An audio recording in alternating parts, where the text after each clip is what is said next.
custom software development ရဲ့ကုန်ကျစရိတ်အများဆုံးအပိုင်းတစ်ခုဖြစ်တဲ့ development cost အကြောင်းကိုဒီနေ့မှာဆွေးနွေးပြသွားမှာဖြစ်ပါတယ်ဒီဗီဒီယိုကြည့်ပြီးတော့မှမိတ်ဆွေအနေနဲ့ software ပဲဖြစ်ဖြစ် website ပဲဖြစ်ဖြစ်အလုပ်အမယ်ဆိုလို့ရှိရင်ဘယ်နေရာမှာပဲ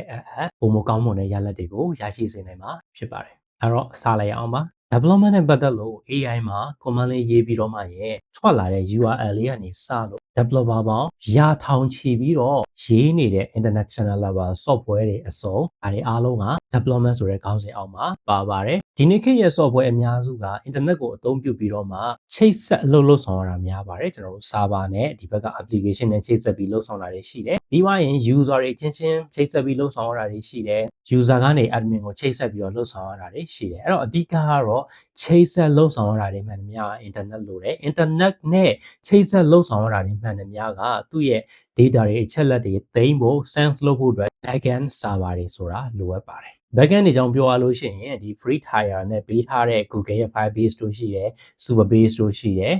နောက်ပိုင်းသုံးတာများလာတော့ပတ်စံပေးရတဲ့ဒါ backend as a service ပေါ့နော်သူက backend ဆိုပြီးတော့ကုတ်နဲ့သွားရေးရတာမဟုတ်ဘူးဒီ provider ကနေပေးထားတဲ့ service တွေ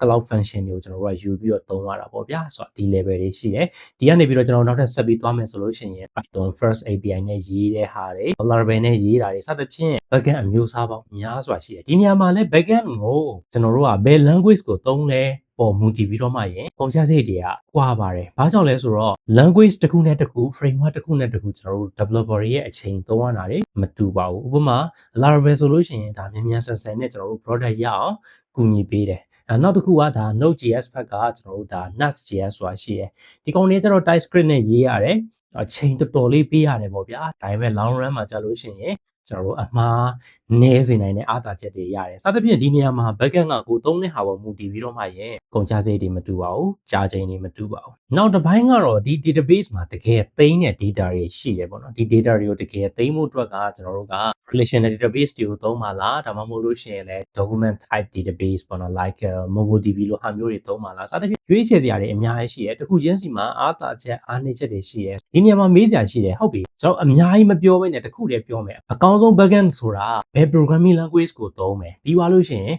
ဘယ်လို database ထဲမှာ save လိုက်မယ်ပြီးရင်ဘယ်လို server ပေါ်မှာတင်ပြီးတော့ဘယ်လို run လိုက်မယ်လို့ပြောလို့ရမရပါဘူး။ကျွန်တော်တို့မှာ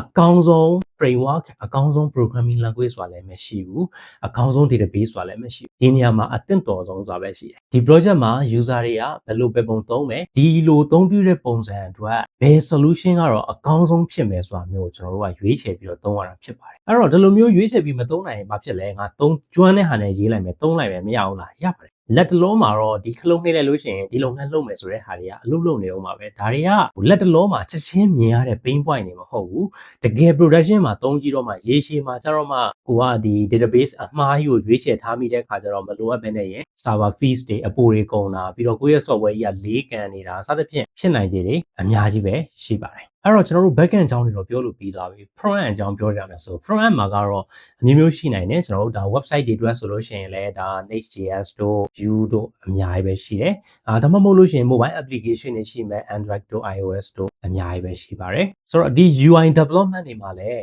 ကိုရွေးချယ်လိုက်တဲ့ task step ပေါ်မှာမူတည်ပြီးတော့မှသူ့ရဲ့အားသာချက်အားနည်းချက်တွေရှိပါတယ်ဥပမာအားဖြင့်ကျွန်တော်တို့ဒါ React တို့ Vue တို့ကိုတိုက်ရိုက်သုံးလိုက်မယ်ဆိုလို့ရှိရင်ဘာဖြစ်သွားမလဲဆိုတော့ SEO အားနည်းတာမျိုးတွေသူက single page application ဖြစ်တဲ့ခါကျတော့ user browse လုပ်ရတဲ့အချိန်မှာကျွန်တော်တို့ page တစ်ခုတည်းပဲ return ပြန်လိုက်တာအဲ့ဒီပြန်လိုက်တဲ့ page ထဲမှာပဲ data တွေကို dynamically render လုပ်ရတာပေါ့နော်ဒီနေရာမှာကျွန်တော်တို့ဒါနည်းပညာတွေကကောင်းတာမကောင်းတာကိုပြောနေတာမဟုတ်ဘူးသူတို့ရဲ့အလုပ်လုပ်တဲ့ nature ကိုပြောပြတာ Google မှာရှာလိုက်လို့ရှိရင်ကိုယ့်ရဲ့ site ကအပေါ်ဆုံးမှာပေါ်ဖို့လို့ဆိုလို့ရှိရင်ကျတော့သူ့ရဲ့ဒါ optimize အခြေအနေမှာမရှိနေဘူးအဲ့တော့ကျွန်တော်တို့က Next.js တို့ SSD နဲ့ SEO ကောင်းတဲ့ဟာတွေကိုကျွန်တော်တို့ကရွေးသုံးပေးရတယ် okay SEO မလို့ဘူးဒါ internet tools အနေနဲ့ dashboard အနေနဲ့သုံးပါReact တို့Vue.js တို့ဒါတို့သုံးလိုက်လို့ရတယ်ဘာကြောင့်လဲဆိုတော့ကျွန်တော်တို့က SEO နဲ့ Google မှာတင် run မှာမဟုတ်ဘူးပေါ့နောက်တစ်ချက်ကတော့ API ဖြစ်ပါတယ်ကျွန်တော်တို့ရဲ့ backend နဲ့ front end နဲ့ကိုဆက်သွယ်ပေးတဲ့အရာကိုအကြမ်းများအဖြစ် API လို့နားလည်လို့ရပါတယ် backend UI ကနေပြီးတော့ကျွန်တော်တို့ဘာချက်လက်တွေလိုအပ်တယ်ဆိုပြီးတော့ backend ကလှမ်းတောင်းတယ် backend ကနေပြီးတော့မှဒီချက်လက်ဆိုပြီးတော့ကျွန်တော်တို့ front end ကိုပြန်ပြီးတော့ပို့ပေးလိုက်တယ်ပေါ့ဗျာအဲ့တော့ဒီနေရာမှာ API မျိုးစားတွေကတော့အများကြီးရှိတယ်အသုံးများတာတော့ REST API ကိုသုံးတယ် development ရဲ့နောက်ဆုံးကုန်ကျစရိတ်တစ်မျိုးကတော့ third party cost တွေဖြစ်ပါတယ်ခုနောက်ပိုင်းမှာဆိုရင် AI နဲ့အရင်ထွန်းကားလာတဲ့အတွက်ကျွန်တော်တို့ရဲ့ application တွေမှာဖြစ်ဖြစ် website တွေမှာပဲဖြစ်ကျွန်တော်တို့ AI တွေထည့်လာကြတယ် chatbot တွေထည့်လာကြတယ်ဥပမာအပြင် customer support chatbot လို့ဟာမျိုးတွေပေါ့နော်ကျွန်တော်တို့ user တယောက်ကကျွန်တော်တို့ရဲ့ website ကိုဝင်လိုက်တယ်သူသိချင်တဲ့အချက်လက်ကိုမေးတယ်အရင်ခေတ်ကတော့ကျွန်တော်တို့ဒါ FAQ ဆိုပြီးတော့အမေးများတဲ့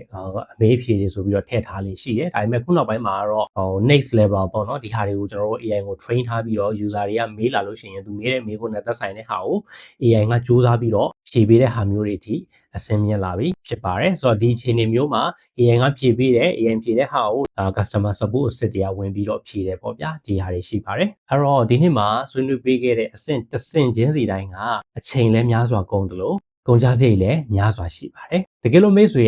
တို့လုပ်ငန်းအတွက်အကောင်းဆုံး IT solution ကိုလိုချင်တယ်ကိုကိုရိုင်းလည်းခေါင်းရှုံးမခံချင်ဘူးဆိုလို့ရှိရင်တော့ကျွန်တော်တို့ရဲ့ Dashboard MM မှာအခမဲ့ consultation service ကိုလာရောက်ရယူနိုင်ပါပြီကျွန်တော်တို့ဆွေးနွေးကြံပြုပေးတဲ့အကြောင်းအရာတွေကမိတ်ဆွေတို့လုပ်ငန်းနဲ့ကိုက်ညီတဲ့အသုံးတဲ့တယ်ဆိုမှသာကျွန်တော်တို့နဲ့ဆက်ပြီးလက်တွဲအလုပ်လုပ်လို့